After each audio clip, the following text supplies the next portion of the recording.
atau persiapan ilmu pengetahuan tentang akan datangnya bulan suci Ramadan. Sebab untuk menyambut Ramadan nanti ada beberapa ibadah, ada beberapa persiapan. Persiapan yang paling penting adalah al-i'dad ar-ruhi, persiapan ruh jiwa, persiapan psikis dalam menghadapi datangnya bulan suci Ramadan. Apakah dengan datangnya bulan suci Ramadan merasa bergembira atau merasa sedih? Kalau awalnya sudah alhamdulillah senang dengan datangnya Ramadan, insya Allah dalam menjalani kegiatan di bulan Ramadan itu pun akan terasa enteng. Tapi kalau sudah ruhiyahnya merasa berat, Ramadan maning. Iya siap. Terus puasa maning. Dan nanti untuk menghadapi Ramadan itu berat sekali. Walaupun ia bisa melaksanakan, tapi akan terasa berat untuk melaksanakan kegiatan-kegiatan di bulan suci Ramadan. Maka i'dad ruhi ini penting sekali yang pertama. Dan setelah itu ada i'dad al-fikri, yaitu mempersiapkan diri dengan ilmu pengetahuan terkait dengan masalah Ramadan, terutama masalah asyam atau puasa. Maka alangkah bagusnya nanti akan kita buka. Silakan. Kalau ada yang ditanyakan tentang amalan-amalan terkait dengan masalah puasa, kita persilakan. Untuk mempersingkat waktu, kita persilakan. Maka Ibu, Bapak, silakan. Saya yang utama, Pak. Iya. Assalamualaikum warahmatullahi wabarakatuh. Waalaikumsalam. Yang akan kami tanyakan masalah pengamalan ibadah puasa atau dalam malam puasa, satu masalah tarawih, Pak. Ini saya tanyakan. Yang pertama ini ada dua kepahaman. Yang satu 8, yang ada yang 20. Ada yang pakai bilal, bacaan itu ya, ada yang tidak. Nah ini saya mohon penjelasan juga rumusnya bagaimana, ada hadisnya atau ada rumus-rumusnya yang bisa menyebabkan kita beribadah dengan baik, gitu ya. Nah ini supaya mohon penjelasannya, jadi nanti jangan ada yang salah paham mengenai hal tersebut, ada itu Muhammadiyah, itu NU dan sebagainya. Ya, jadi saya mohon penjelasannya dari hal tersebut, nanti semuanya mengerti. Ya, dalilnya cuma mengerti jurusnya, karena kita berpedoman adalah ibadah itu dengan Al-Quran dan Al-Hadis. Terima kasih. Assalamualaikum warahmatullahi wabarakatuh. Waalaikumsalam.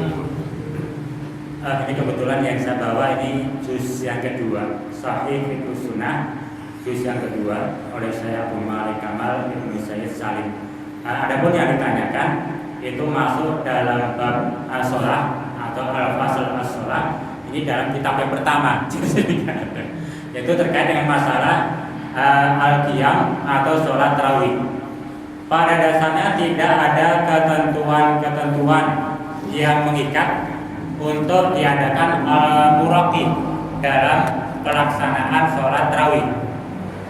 Jadi ketika imam sudah berdiri untuk sholat, maka nanti keumuman hadis hanya memberitahukan as-sholu jami'ah, sholat ditegakkan.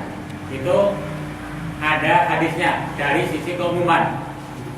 Jadi sholat ditegakkan, as-sholu jami'ah, as-sholu jami'ah. Itu artinya makmum sudah paham, ini sholat mau berdiri, tidak ada qomat, tidak ada adzan. Itu dalam sholat tarawih.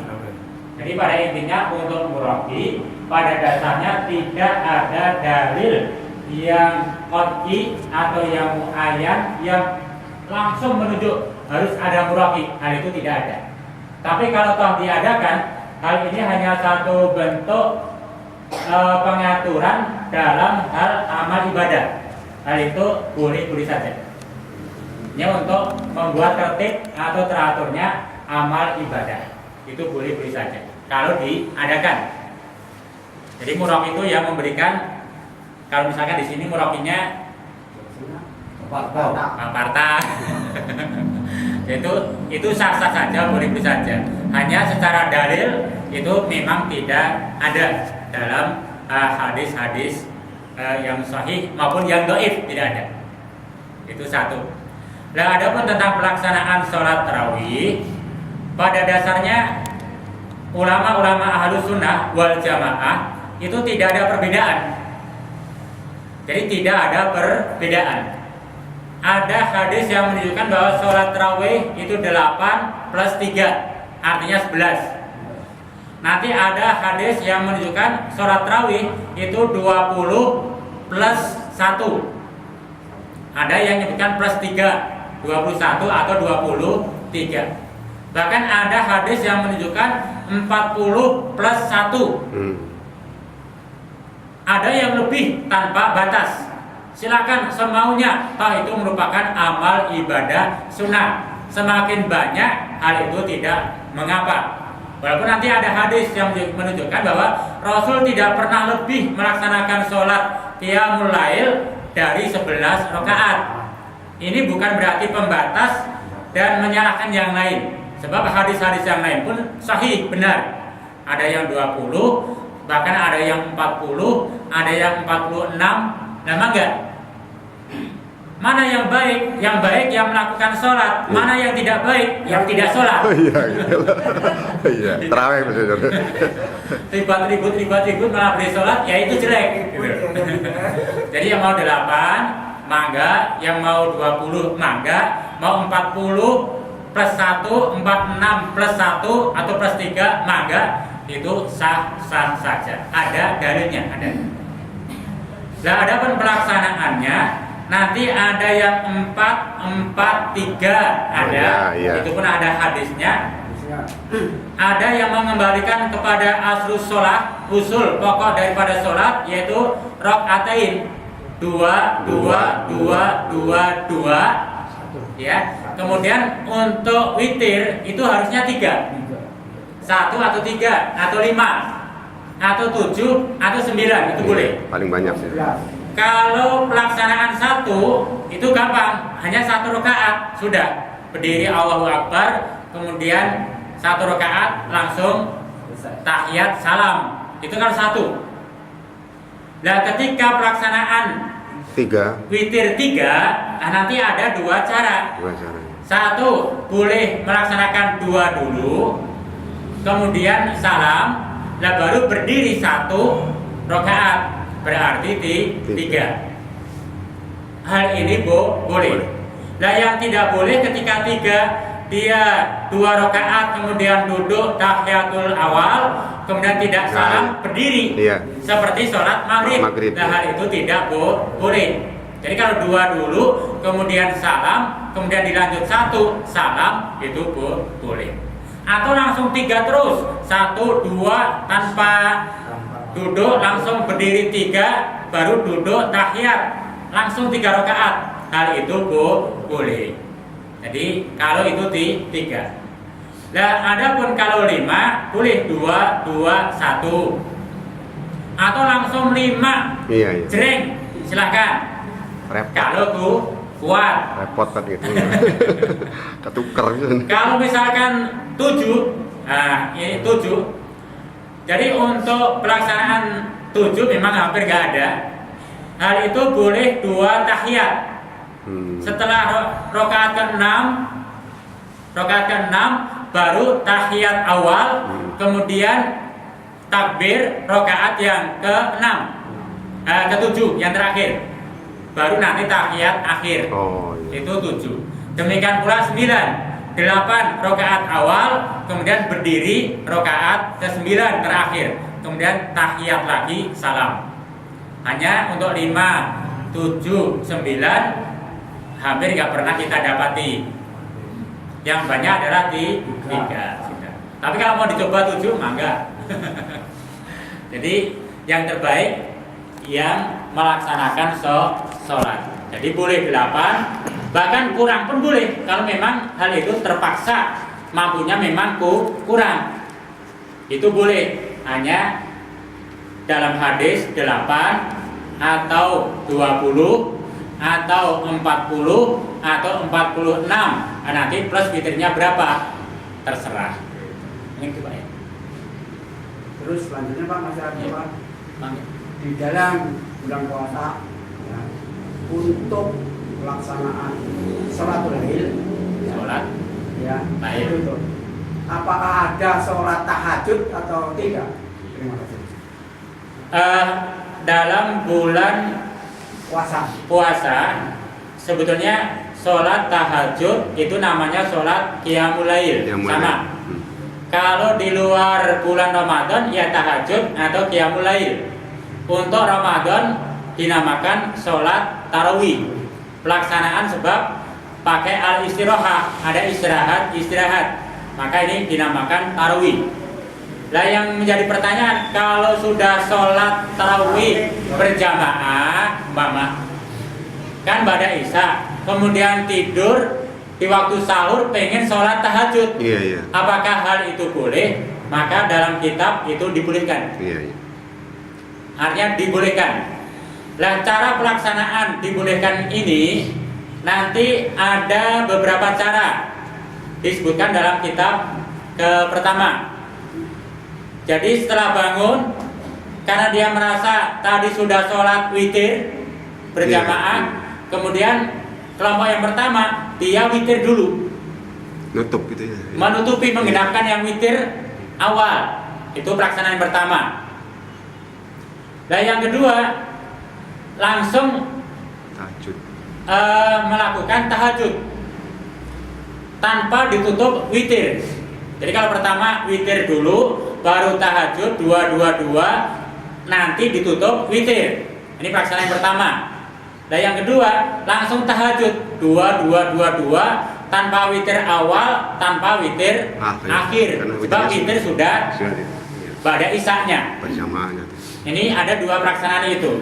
Hanya oleh Syekh Abu Malik Kamal Ibnu Said Salim yang direkomendasikan oleh beberapa syekh yang lain, ulama yang lain.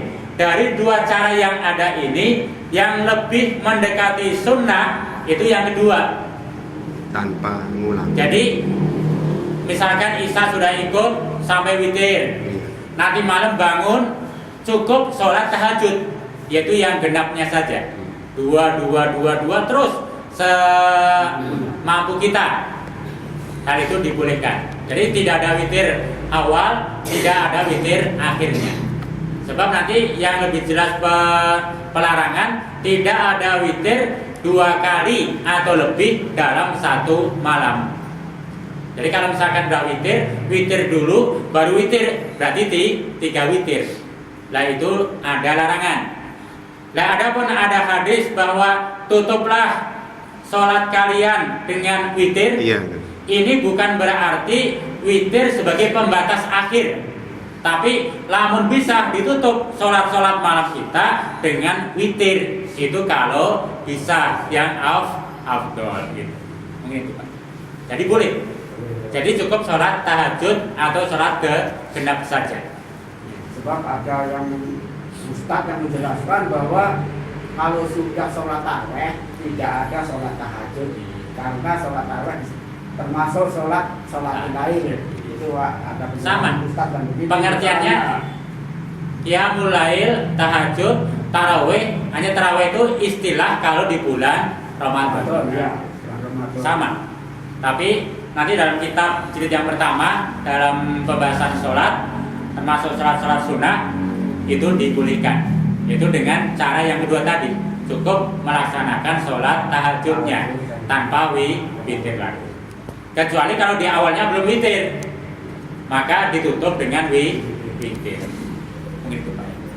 Mungkin ibu tentang puasa, mangga silakan. Saya ada kalau nggak ada. Ya, assalamualaikum warahmatullahi wabarakatuh. Untuk surat setelah Al-Fatihah di taraweh, ada ya, artinya kalau saya sholat di mana-mana ya memang nggak ada ketentuan. Kalau kita di sini kan urut saja supaya dari al-qunut sampai ini supaya jangan sampai lupa.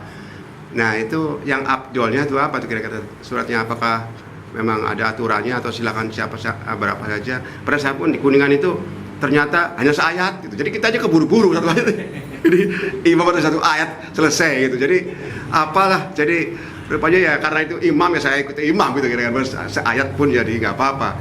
Jadi yang abdolnya itu yang mana itu suratnya itu? Jadi apakah kalau di At-Taqwa kan 1 juz itu 1 malam tuh. Jadi kalau kita di sini mungkin ya jamaah juga kalau mungkin ditanya sih pilih yang 8 atau 20, kayaknya 8 itu di sini. Untuk ditawari itu. Ya mungkin kita sepakatnya 8 kan. Nah, sekarang suratnya terima kasih. Nah, ada pun untuk surat setelah Al-Fatihah memang tidak ada ketentuan yang takyin atau qat'i yang menjelaskan untuk rakaat pertama baca ini, 2 ini, itu nggak ada. Kecuali nanti untuk sholat witir. Iya.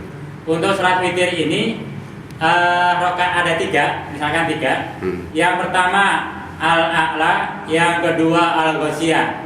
Jadi sabbihisma rabbikal a'la, yang 2 hal ataka hadithul ghasyiyah. Nah, yang ketiga itu 3 surah terakhir, An-Nas, Falaq, Al-Ikhlas. Itu boleh. Nah, adapun hadis yang lain untuk witir boleh surah yang ketiga ini untuk satu ayat, satu rakaat.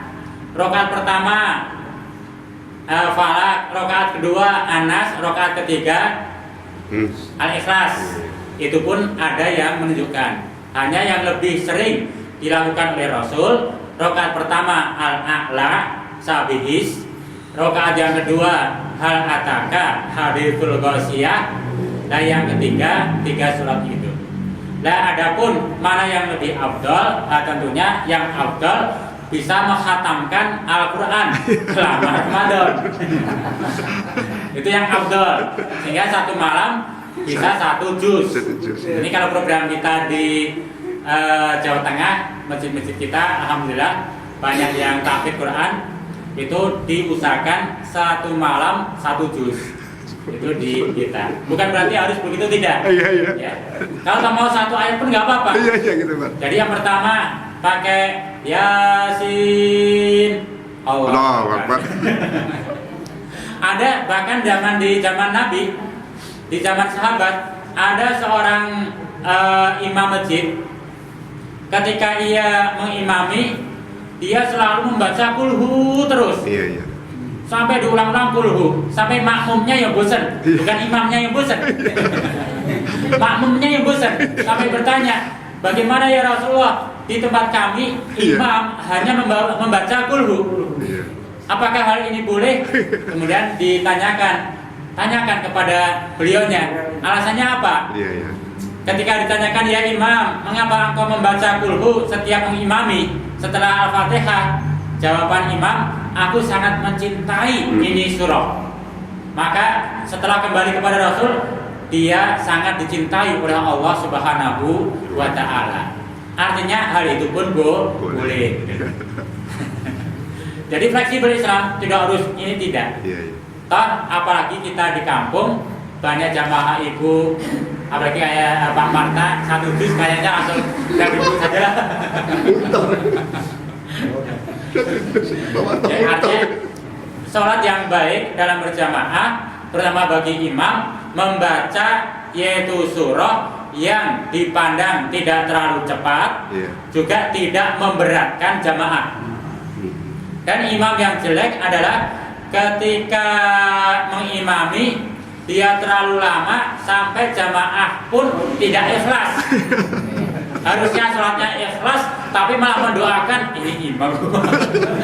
Itu imam yang jelek, bukan jamaah yang jelek. Harusnya jamaah yang jelek karena tidak ikhlas. Tapi karena gara-gara imamnya terlalu lama, maka imamnya yang jelek. Wallahu a'lam bishawab. Maka imam memang dituntut bisa disenangi jamaah. Tapi juga jamaah dituntut supaya membiasakan diri dengan yang lebih baik. Lebih panjang.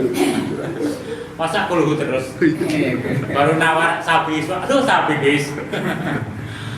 Mungkin masih ada berapa menit? Assalamualaikum warahmatullahi wabarakatuh. Salam. Saya mau tanya Pak Ustaz, ini mana yang benar ini ya? Waktu mulai berpuasa itu apakah datangnya imsak atau datangnya azan subuh? Waktu Mulainya pas saya. jadi kalau untuk mulai hari mulai berpuasa. Artinya puasa itu mulai kapan? Kalau dalam satu ayat, hatta tabayyana min abiyat wal aswad, yaitu ketika sudah jelas benang putih dan benang hitam. Itu mulainya. Jadi ada ayat ketika sudah jelas antara benang putih dan benang hitam. Ini ayatnya ada. Itu patokannya. Jadi mulainya kapan? Ketika sudah benang putih bisa dibedakan dengan benang hitam. Nah, ketika ada sahabat memahami ini ayat, kemudian ketika tidur sahabat ini menaruh benang putih dan benang hitam di bawah bantalnya. Ketika bangun dilihat, masih hitam, masih gelap, boleh makan. Bangun dilihat, hitam terus, gelap Pak. Dan akhirnya ditanyakan kepada Rasulullah, ini bagaimana keadaan sahabat ini? Maka diterangkan bahwa yang dimaksud benang putih dan benang hitam yaitu adalah minal fajr. Minal fajr artinya adzan sholat subuh. Jadi adzan sholat subuh. Kalau di zaman Nabi itu yang dimaksud adzannya Bilal. Sebab adzannya ada dua zaman Nabi. Jadi adzan itu ada dua. Ada adzan yang pertama ya, tengah malam, mungkin jam 2, jam 3 adzan. Ini adzan yang menggunakan as-salatu khairum minan naum. Ada kalimat itunya. Ini adzan yang pertama. Dan nanti ada adzan yang kedua, itu adzan subuh, tidak ada as-salatu khairum minan naumnya. Itu adzannya Bilal. Dan para sahabat sudah mengenal, ini adzannya Abdullah bin Umi Maktum, masih malam, tanda membangunkan untuk sholat tahajud, sholat tarawih. Dan adapun untuk adzannya Bilal, tahu ya ini suara Bilal, ini sudah masuk puasa, tidak boleh makan, tidak boleh minum dan sebagainya. Yaitu diawali ketika sudah adzan subuh. Itu awal dalam kita berpuasa. Nah, yang baik antara sahur dan adzan ini kurang lebih 50 ayat kalau kita baca, atau kurang lebih 7 menit. Jadi kalau adzan misalkan jam 4, selesai makan sahur jam 4 kurang 7 menit. Itu yang lebih bagus. Kalau kita kan punten, sahurnya jam 2 malam. Jadi kalau sahur itu deketi subuh. Jadi selesai makan sahur kurang lebih 10 menit adzan subuh. Itu yang lebih bagus. Itu baik. Batasannya sampai habis datang. Iya, adzan subuh datang. Itu udah mulai puasa. Ada satu riwayat ketika Imam Ali bin Abi Thalib radhiyallahu taala anhu, dia terlambat bangun, kemudian makan sahur, kemudian adzan, masih melanjutkan, menyelesaikan. Nah, nanti ada dua pandangan, dua pendapat. Dibolehkan menyelesaikan apa yang ada di tangannya. Jadi kalau walaupun sudah makan tapi tangan sudah megang, walaupun sudah adzan nggak apa-apa, dilanjutkan apa yang ada di tangannya. Bukan di piringnya. Bukan di piringnya. Nanti dipercepat kemudian segera minum. Hal itu boleh. Itu pandangan yang pertama.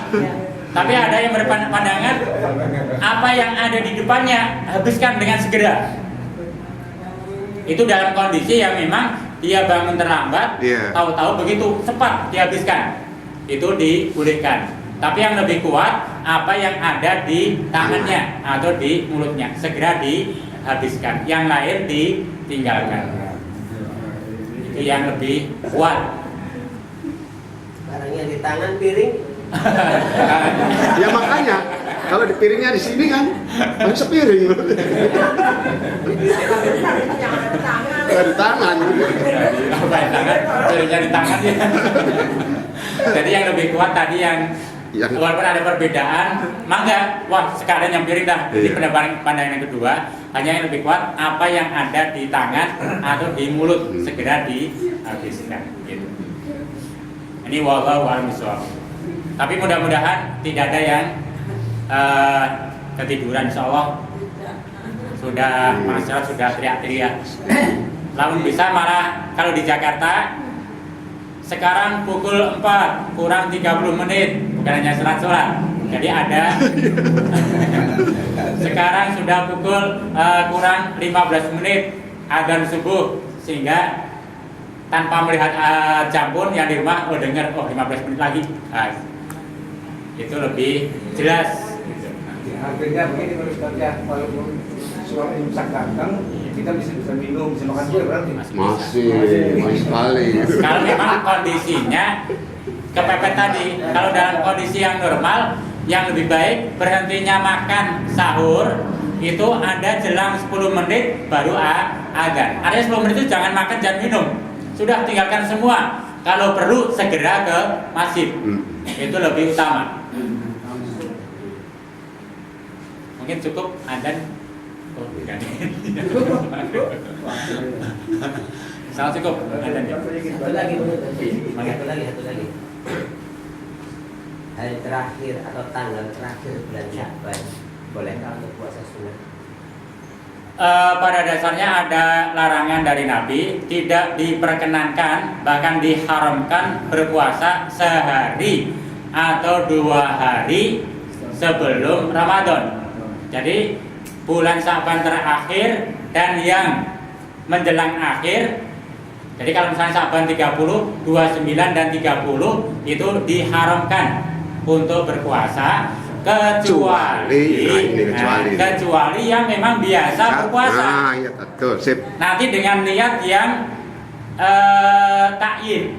Artinya tahu besok Ramadan misalkan hari Selasa Ramadan misalkan. Kemudian besok Senin. Biasanya Senin Kamis. Iya.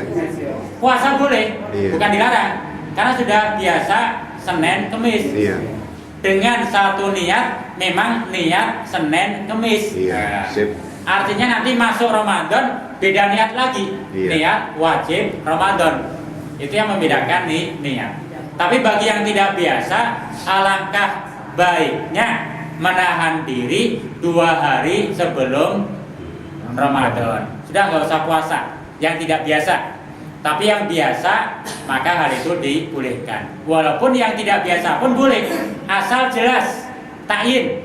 Saya niat puasa sunnah Senin, misalkan untuk besok umpama. Asal niatnya jelas dan yakin. Tapi kalau sembari ini puasa sunnah, syukur-syukur kalau masuk Ramadan sudah siap puasa. Lah hal itu malah haram, tidak boleh. Itu haram berpuasa. Ada rasa syak, ada rasa ragu. Hal itu haram hukumnya, tidak diperbolehkan. Jadi kalau niatnya untuk latihan itu haram ya? Latihan jangan. Jadi niatkan sekaligus, jangan latihan. Niat ibadah. Satu buat haram. Hari Senin masih yakin Sya'ban, Iya. bulan Sya'ban puasa sunnah. Nah, itu boleh. Gak usah latihan Ramadan. Gak usah. Ada Pak yang lihat. Rajabatan. Ini cukup insyaallah. Jadi belum menginjak bagaimana puasa yang dianjurkan, yang diwajibkan, syarat sah, rukun dan sebagainya belum disampaikan. Tapi insyaallah tiap tahun sudah puasa, sudah hafal. Walaupun hal itu penting. Dari saya, aku lupa lihada, astagfirullahaladzim. Assalamualaikum warahmatullahi wabarakatuh. Waalaikumsalam warahmatullahi wabarakatuh.